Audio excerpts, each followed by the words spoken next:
നമസ്കാരം. ഈ ഒരു ക്ലാസ്സിൽ UGC നെറ്റ് അതുപോലെ PSC ഇതിന് ചോദിച്ചിട്ടുള്ള മുൻവർഷ ചോദ്യ പേപ്പറുകൾ നോക്കുകയാണ്. ചോദ്യങ്ങളും ഉത്തരങ്ങളും നോക്കുകയാണ്. അതിൽ PSCയിൽ ചോദിച്ചിട്ടുള്ള ഒരു ചോദ്യമാണ് രൂപകാണി കതി എന്ന്. നമുക്ക് ദശരൂപകത്തിൽ നിന്നുള്ള ചോദ്യമായിട്ട് ഇതിനെ കണക്കാക്കാം. രൂപകാണി കതി എന്ന് ചോദിക്കുമ്പോൾ നമുക്കറിയാം ഉത്തരം ദശരൂപകങ്ങളാണുള്ളതെന്നറിയാം. അപ്പോൾ ധനഞ്ജയൻ്റെ ദശരൂപകത്തിൽ ആദ്യത്തെ പ്രകാശത്തിൽ തന്നെ പറയുന്നു ദശധൈവ രസാശ്രയം നാടകം സപ്രകരണം ബാണ പ്രഹസനം ഡിമഹ വ്യായോഗ സമവകാരൗ വീഥ്യങ്കേഹ മൃഗ ഇതി. നാടകം പ്രകരണം ബാണഃ പ്രഹസനം ഡിമഃ വ്യായോഗഃ സമവകാരഃ വീഥി അംഗഃ അംഗം ഇഹാമൃഗം എന്നിങ്ങനെ ദശരൂപകങ്ങളാണുള്ളത് എന്ന് പറയുന്നു. ഇനി അടുത്ത ചോദ്യം നോക്കാം. ബ്രഹ്മയജ്ഞ ഇതി പദേന കിം അവബുധ്യത്തെ? ഓപ്ഷൻസ് അഗ്നിഹോത്രം അതിഥി സത്കാരഃ സന്ധ്യ ബലിവൈശ്വദേവയജ്ഞ. നെറ്റിന് വന്നിട്ടുള്ള ചോദ്യമാണിത്. ധർമ്മശാസ്ത്രത്തിൽ നിന്നുള്ള ചോദ്യമാണ്. ബ്രഹ്മയജ്ഞം എന്നുള്ള പദം കൊണ്ട് ഇവിടെ എന്താണ് മനസ്സിലാക്കപ്പെടുന്നത് എന്ന് ചോദിച്ചാൽ ഉത്തരം ഇവിടെ തന്നിരിക്കുന്ന ഓപ്ഷനുകളിൽ സന്ധ്യ എന്നതാണ്. ഇത് നമ്മൾ മുൻപ് നോക്കിയിട്ടുള്ള ഒരു ചോദ്യം കൂടിയാണ്. അതായത് ധർമ്മശാസ്ത്രത്തിലും ഗൃഹ്യസൂത്രങ്ങളിലുമൊക്കെ പ്രതിപാദിക്കുന്നുണ്ട് പഞ്ചമഹായജ്ഞങ്ങൾ. ഈ പഞ്ചമഹായജ്ഞങ്ങളെ അടിസ്ഥാനമാക്കിയിട്ടാണ് ഈ ഒരു ചോദ്യം വന്നിട്ടുള്ളത്. ഏതൊക്കെയാണ് പഞ്ചമഹായജ്ഞങ്ങൾ എന്ന് ചോദിച്ചാൽ ബ്രഹ്മയജ്ഞം, ദേവയജ്ഞം, പിതൃയജ്ഞം, മനുഷ്യയജ്ഞം, ഭൂതയജ്ഞം. അതിൽ ബ്രഹ്മയജ്ഞത്തിൽ വരുന്നതാണ് വേദപഠനം, ഗായത്രി ജപം, സന്ധ്യാവന്ദനം എന്നിവയൊക്കെ. അപ്പോൾ നിത്യവുമുള്ള ഈ സന്ധ്യോപാസന അത് ബ്രഹ്മയജ്ഞത്തിൽ പെടുന്നു. ഇനി ദേവയജ്ഞം ഏതൊക്കെയാണെന്ന് ചോദിച്ചാൽ അഗ്നിഹോത്രം, ഹോമങ്ങൾ, ഇതൊക്കെയാണ് ദേവയജ്ഞം. പിതൃയജ്ഞം തർപ്പണം, ശ്രാദ്ധം തുടങ്ങിയവ പിതൃയജ്ഞം. മനുഷ്യയജ്ഞം എന്ന് പറയുന്നത് അതിഥി സത്കാരമാണ്. ഭൂതയജ്ഞം ബലിവൈശ്വദേവയജ്ഞ എന്നതാണ്. അപ്പോൾ ഇവിടെ ഓപ്ഷൻ 1 അഗ്നിഹോത്രം. അഗ്നിഹോത്രം എന്നുള്ളത് ദേവയജ്ഞമാണ്. അതിഥി സത്കാര രണ്ടാമത്തെ ഓപ്ഷൻ അത് മനുഷ്യയജ്ഞമാണ്. 4ാമത്തെ ഓപ്ഷൻ ബലിവൈശ്വദേവയജ്ഞ അത് ഭൂതയജ്ഞമാണ്. അപ്പോൾ 3ാമത്തെ ഓപ്ഷനായിട്ടുള്ള സന്ധ്യ ഇതാണ് ബ്രഹ്മയജ്ഞത്തിൽ പെടുന്നത്. ഇനി അടുത്ത ചോദ്യം നോക്കാം. യാജ്ഞവൽക്യസ്മൃത്യനുസാരേണ കീദൃശം ജനം ന പ്രബോധയേത്? യാജ്ഞവൽക്യസ്മൃത്യനുസാരേണ കീദൃശം ജനം ന പ്രബോധയേത്. അപ്പോൾ ധർമ്മശാസ്ത്രത്തിൽ നിന്ന് വന്നിട്ടുള്ള ചോദ്യങ്ങളാണ് കൂടുതലായിട്ട് നമ്മൾ നോക്കുന്നത്. അപ്പോൾ യാജ്ഞവൽക്യ സ്മൃതി അനുസരിച്ച് കീദൃശം ജനം ന പ്രബോധയേത്, എങ്ങനെയുള്ള ആളെയാണ്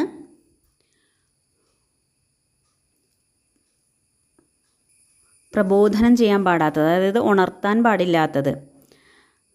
യാജ്ഞവൽക്യ സ്മൃതി അനുസരിച്ച് എങ്ങനെയുള്ള ആളെയാണ് ഉണർത്താൻ പാടില്ലാത്തത് എന്ന് മനസ്സിലാക്കാം. അതായത് യാജ്ഞവൽക്യ സ്മൃതി അനുസരിച്ച് ഉറങ്ങുന്ന ആളെ ഉണർത്താൻ പാടില്ല എന്നുണ്ട്. ശയാനം എന്നതാണ് അപ്പോൾ ഉത്തരം കിട്ടുക. ഇവിടെ ഓപ്ഷൻസ് ഗച്ഛന്തം, ഘാതന്തം, ഹസന്തം, ശയാനം. അപ്പോൾ ശയാനം ഉറങ്ങുന്ന ആളെ ഉണർത്താൻ പാടില്ല, പ്രബോധനം ചെയ്യാൻ പാടില്ല. അപ്പോൾ യാജ്ഞവൽക്യ സ്മൃതിയിലെ ആചാര അധ്യായത്തിൽ ഇങ്ങനൊരു ശ്ലോകമുണ്ട്. ജലം പിബേന്നാഞ്ജലിന ശയാനം ന പ്രബോധയേത്. അതായത് ജലം പിബേന്ന അഞ്ജലിന, കൈക്കുമ്പിളിൽ വെള്ളം കുടിക്കരുത്. അതുപോലെ ശയാനം ന പ്രബോധയേത്, ഉറങ്ങുന്ന ആളെ ഉണർത്തരുത്. ഇതെന്തിനാണ് ഇങ്ങനെയൊക്കെ പറയണതെന്ന് വെച്ചാൽ സ്നാതക ധർമ്മപ്രകരണം എന്ന് പറയുന്ന പ്രകരണമുണ്ട്. ഇവിടെയാണ് ഇത് പറയുന്നത്. അതായത് സ്നാതകൻ എന്ന് പറഞ്ഞാൽ വിദ്യയെല്ലാം അഭ്യസിച്ച് ഗൃഹസ്ഥാശ്രമത്തിലേക്ക് പ്രവേശിക്കാൻ നിൽക്കുന്ന ആളെയാണ് സ്നാതകൻ എന്ന് പറയാം. അപ്പോൾ അങ്ങനെയുള്ള ആൾ വിദ്യാഭ്യാസം പൂർത്തിയാക്കി സമൂഹത്തിലേക്ക് പ്രവേശിക്കുന്ന ഒരു വ്യക്തി, അതാണ് സ്നാതകൻ. അല്ലെങ്കിൽ ഒരു ഗൃഹസ്ഥൻ തൻ്റെ നിത്യജീവിതത്തിൽ പാലിക്കേണ്ട ശുചിത്വവും അച്ചടക്കവും ഒക്കെ വിവരിക്കുകയാണ്. ഇങ്ങനെയുള്ള സ്നാതകൻ എങ്ങനെ ജീവിക്കണം, സമൂഹത്തിലേക്ക് വരുന്ന ഒരു സ്നാതകൻ എങ്ങനെ ജീവിക്കണം, എന്തൊക്കെ ആൾ ചെയ്യണം, ചെയ്യാൻ പാടില്ല എന്നൊക്കെ പറയുന്ന ഒരു പ്രകരണമാണ് സ്നാതക പ്രകരണം. അപ്പോൾ അവിടെ പറയുന്നുണ്ട്, കൈക്കുമ്പിളിൽ ജലം കുടിക്കരുത്, ഉറങ്ങുന്ന ആളെ ഉണർത്തരുത് എന്നൊക്കെ പറയുന്നുണ്ട്. അപ്പോൾ ഇതാണ് ഇവിടെ ഉത്തരം. ശയാനം, ഓപ്ഷൻ 4 ആണ് ഉത്തരം. ഇനി അടുത്ത ചോദ്യം നോക്കാം. പ്രായശ്ചിത്താർത്ഥം കീദൃശോപരാധി പഞ്ചഗവ്യം പിബേത്. പ്രായശ്ചിത്താർത്ഥം കീദൃശോപരാധി പഞ്ചഗവ്യം പിബേത്. അതായത് എങ്ങനെയുള്ള അപരാധിയാണ് പഞ്ചഗവ്യം കുടിക്കേണ്ടത്?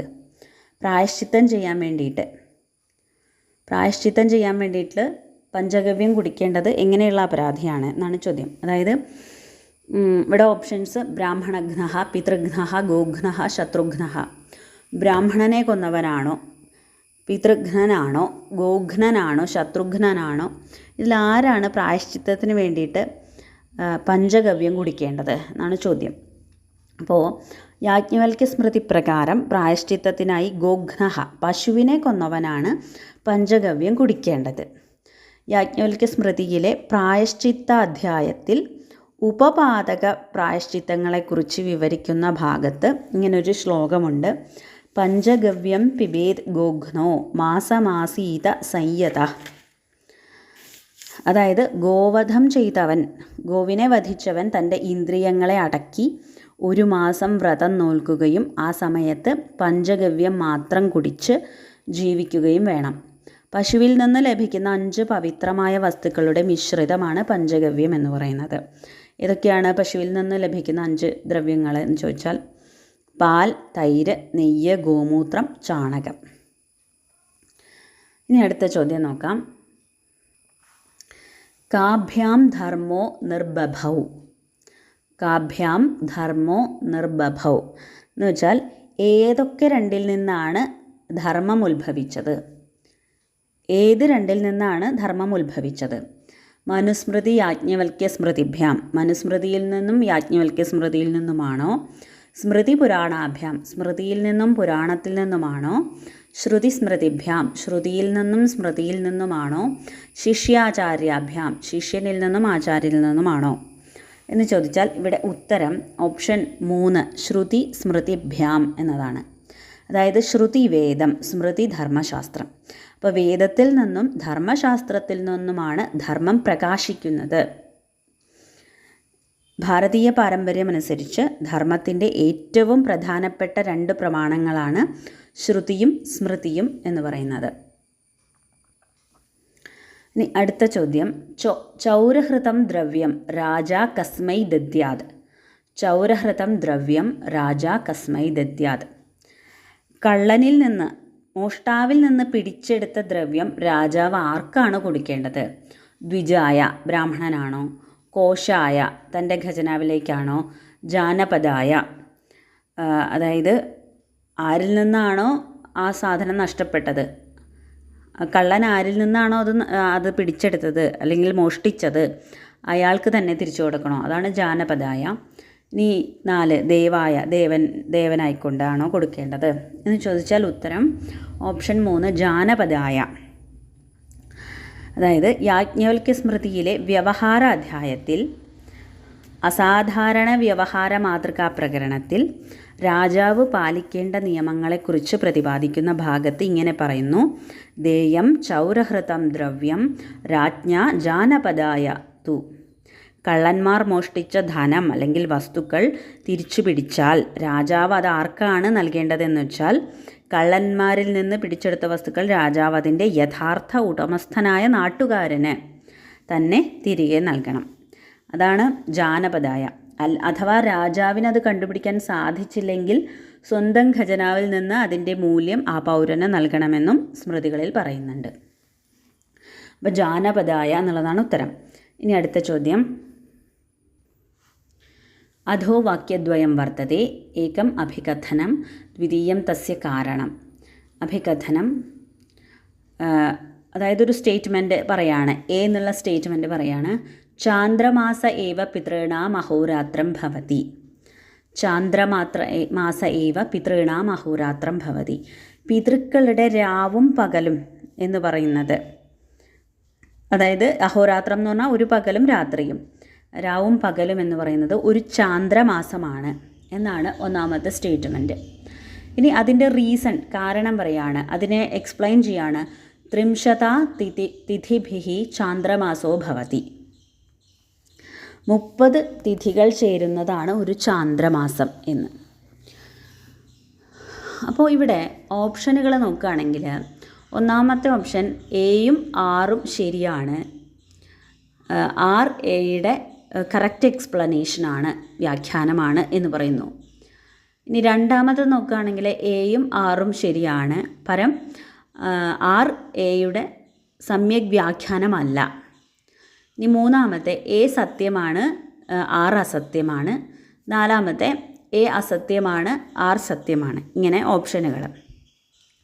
അപ്പോൾ ശരിക്കും ഇതെന്താണെന്നൊന്ന് ചിന്തിച്ച് നോക്കാം. എ എന്നുള്ള സ്റ്റേറ്റ്മെൻറ്റ് ചാന്ദ്രമാസം പിതൃണാം അഹോരാത്രം ഭവതി. ഒരു ചാന്ദ്രമാസം എന്ന് പറയുന്നത് എന്താണ്? പിതൃക്കളുടെ രാവും പകലുമാണ്. ഇത് ശരിയാണോ എന്ന് ചിന്തിച്ചാൽ ഇത് ശരിയാണ്. കാരണം മനുസ്മൃതി അനുസരിച്ച് മനുഷ്യരുടെ ഒരു ചാന്ദ്രമാസം 30 ദിവസങ്ങൾ എന്നത് പിതൃക്കളുടെ ഒരു ദിവസത്തിന് തുല്യമാണ്. അതായത് നമുക്കറിയാം കറുത്ത പക്ഷമുണ്ട്, വെളുത്ത പക്ഷമുണ്ട് അല്ലേ? അപ്പോൾ കറുത്ത പക്ഷം പിതൃക്കളുടെ പകലാണ്, വെളുത്ത പക്ഷം അവരുടെ രാത്രിയുമാണ്. ഒരു ചാന്ദ്രമാസം എന്ന് പറഞ്ഞാൽ അതിൽ 2 പക്ഷമുണ്ട്, കറുത്ത പക്ഷം വെളുത്ത പക്ഷം. അപ്പോൾ അതിൽ കറുത്ത പക്ഷം പിതൃക്കളുടെ പകലും വെളുത്ത പക്ഷം അവരുടെ രാത്രിയുമാണ്. അപ്പോൾ എ എന്നുള്ളത് ശരിയാണ്. അപ്പോൾ ഇനി ആർ എന്നുള്ളത് ശരിയാണോ നോക്കാം. 30 തിഥികൾ, ത്രിംശതാ തിഥിഭിः ചാന്ദ്രമാസോ ഭവതി. 30 തിഥികൾ ചേരുന്നതാണ് ഒരു ചാന്ദ്രമാസം. അത് ശരിയാണ്. നമുക്കറിയാം മലയാളത്തിൽ നമ്മൾ ചൊല്ലാറുണ്ട്, എന്താണ്? പ്രതിപദം, ദ്വിതീയ, തൃതീയ, ചതുർത്ഥി, പഞ്ചമി, ഷഷ്ഠി, സപ്തമി, അഷ്ടമി, നവമി, ദശമി, ഏകാദശി, ദ്വാദശി, ത്രയോദശി, 14, വാവ്, പക്കം 15 എന്ന് പറയാറുണ്ട്. അപ്പോൾ അങ്ങനത്തെ 2 പക്കങ്ങൾ ചേർന്നതാണല്ലോ, അങ്ങനത്തെ 2 പക്ഷങ്ങൾ, കറുത്ത പക്ഷവും വെളുത്ത പക്ഷവും ചേർന്നതാണ് ഒരു ചാന്ദ്രമാസം. അപ്പോൾ 30 തിഥികൾ ചേരുന്നതാണ് ഒരു ചാന്ദ്രമാസം എന്നുള്ളത് ശരിയാണ്. പക്ഷേ ഈ ആർ എന്നുള്ളത് എയുടെ കറക്റ്റ് എക്സ്പ്ലനേഷൻ ആണോ എന്ന് ചിന്തിക്കാം. ഒരു ചാന്ദ്രമാസം പിതൃക്കളുടെ അഹോരാത്രമാണ്, 30 തിഥികൾ ചേരുന്നതാണ് ഒരു ചാന്ദ്രമാസം എന്ന് പറയുമ്പോൾ എയുടെ എക്സ്പ്ലനേഷനാണോ ആർ എന്ന് ചിന്തിക്കുമ്പോൾ അല്ല. കാരണം 30 തിഥികൾ ചേരുന്നതാണ് ഒരു ചാന്ദ്രമാസം എന്നുള്ളത് കൊണ്ടല്ല അത് പിതൃക്കളുടെ അഹോരാത്രമായിട്ട് മാറുന്നത് അല്ലേ? അപ്പോൾ അതുകൊണ്ട് ആർ എന്നത് എയുടെ കൃത്യമായ വിശദീകരണമല്ല. അപ്പോൾ അതുകൊണ്ട് ഇവിടെ ഓപ്ഷൻ എ ആർ ഉഭയമപി സത്യം, ഓപ്ഷൻ 2 ആർ എന്നത് എയുടെ സമ്യക് വ്യാഖ്യാനമല്ല, വ്യാഖ്യാനം ന കരോതി എന്നുള്ള രണ്ടാമത്തെ ഓപ്ഷനാണ് ഇവിടെ ശരിയായിട്ടുള്ളത്. ഇനി അടുത്ത ചോദ്യം നോക്കാം. ഇതുപോലെ അധോ വാക്യദ്വയം വർത്തതേ ഏകം അഭികഥനം ദ്വിതീയം തസ്യ കാരണം, ഒരു സ്റ്റേറ്റ്മെൻറ്റ് പറഞ്ഞിട്ട് അതിൻ്റെ എക്സ്പ്ലനേഷൻ കൊടുക്കുകയാണ്. എ എന്നുള്ളതാണ് സ്റ്റേറ്റ്മെൻറ്റ്. എന്താണ് പറയുന്നത്? കൽപ്പാന്തേ ബ്രാഹ്മീരാത്രി നൈമിത്തിക പ്രളയകാല ഇത്യുച്യത്തെ. കൽപ്പാന്തേ ബ്രാഹ്മീരാത്രി നൈമിത്തിക പ്രളയകാല ഇത്യുച്യത്തെ. കൽപ്പാന്തത്തിൽ, അതായത് കൽപ്പം എന്ന് പറഞ്ഞാൽ ബ്രഹ്മാവിൻ്റെ ഒരു പകല്. അപ്പോൾ ആ പകൽ അവസാനിക്കുമ്പോൾ കൽപ്പത്തിൻ്റെ അന്തത്തിൽ ബ്രാഹ്മീരാത്രി, ബ്രഹ്മാവിൻ്റെ രാത്രിയെ നൈമിത്തിക പ്രളയകാല ഇത്യുച്യത്തെ, രാത്രിയെ നൈമിത്തിക പ്രളയകാലം എന്ന് വിളിക്കുന്നു എന്ന് പറഞ്ഞാൽ അത് ശരിയാണ്. കാരണം പുരാണങ്ങളിലെ കാലഗണന അനുസരിച്ച് ബ്രഹ്മാവിൻ്റെ ഒരു പകൽ, ഒരു കൽപ്പം പൂർത്തിയാകുമ്പോൾ ബ്രഹ്മാവ് നിദ്രയിലാഴുന്നു. ഈ സമയത്തുണ്ടാകുന്ന പ്രളയത്തിനെയാണ് നൈമിത്തിക പ്രളയം, ബ്രഹ്മാവിൻ്റെ ഉറക്കം നിമിത്തമായിട്ടുണ്ടായ പ്രളയം എന്നുള്ളത് കൊണ്ട് ഇതിനെ നൈമിത്തിക പ്രളയം എന്ന് വിശേഷിപ്പിക്കുന്നു. അപ്പോൾ ആ ബ്രാഹ്മീരാത്രി, ബ്രഹ്മാവിൻ്റെ രാത്രി എന്ന് പറയുന്നത് നൈമിത്തിക പ്രളയകാലം തന്നെയാണ്. അപ്പോൾ എ ശരിയാണ്. ഇനി ആർ നോക്കാം. അസ്മിൻ പ്രളയകാലേ കേവലം ഭൂലോകേ ഏവ പ്രളയോ ഭവതി. ഈ ഒരു പ്രളയകാലത്തിൽ ഭൂലോകത്തിൽ, ഭൂമിയിൽ മാത്രമേ പ്രളയം ഉണ്ടാവുള്ളൂ എന്നാണ് രണ്ടാമത്തെ റീസണായിട്ട് പറയുന്നത്. പക്ഷേ ഇത് തെറ്റാണ്. കാരണം നൈമിത്തിക പ്രളയ സമയത്ത് ഭൂലോകം മാത്രമല്ല നശിക്കുന്നത്. ഭൂലോകം, ഭൂവർലോകം, സ്വർലോകം എന്നീ 3 ലോകങ്ങളും പ്രളയജലത്തിൽ മുങ്ങിപ്പോകുകയോ അഗ്നിയാൽ നശിക്കുകയോ ചെയ്യുന്നു. അതുകൊണ്ട് കേവലം ഭൂലോകത്തിൽ മാത്രമെന്ന് പറയുന്നത് തെറ്റാണ്. അപ്പോൾ എ ശരിയാണ്, ആർ തെറ്റാണ് എന്നുള്ള ഒരു ഓപ്ഷനാണ് നമുക്ക് കിട്ടുക. അതായത് ഓപ്ഷൻ 3 എ സത്യമസ്തി പരം ആർ അസത്യം എന്നുള്ള ഓപ്ഷൻ കിട്ടുന്നു, ശരിയായിട്ട് കിട്ടുന്നു. ഇനി കുറച്ച് ചോദ്യങ്ങൾ കൂടി ഉണ്ട്, അത് അടുത്ത ക്ലാസ്സിൽ പറയാം.